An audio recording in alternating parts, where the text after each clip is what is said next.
వాతావరణాన్ని ఎదుర్కొంటూ కూడా మానసికమైన ఒత్తిడితో ప్రార్థన జీవితంతో ఎందుకు సేవకులు సంఘం ఏర్పాటు చేశారో తెలుసా? నీ ఆశీర్వాదం కొరకే, నీ దీవెన కొరకే, నీ క్షేమం కొరకే, నీ మేలు కొరకే. నా ప్రియమైన సహోదరి సహోదరుడా, ఒకసారి ఆలోచించు. ఇదిగో నీ పాపమును విడిచిపెడతావా? నీ చెడు మార్గాన్ని విడిచిపెడతావా?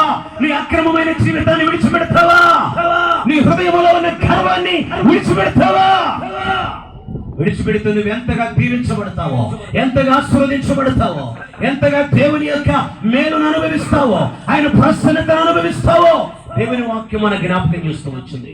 రెండు చేతులు పైకెత్తి ఒక చిన్న ప్రార్థన చేద్దాం. ప్రభువా, ఈ రాత్రి నా జీవితంలో పాపాన్ని విడిచిపెడుతున్నానయ్యా, చెడు మార్గాన్ని విడిచిపెడుతున్నాను ప్రభువా, అక్రమమైన జీవితాన్ని విడిచిపెడుతున్నాను ప్రభువా, హృదయ గర్వాన్ని విడిచిపెడుతున్నాను ప్రభువా.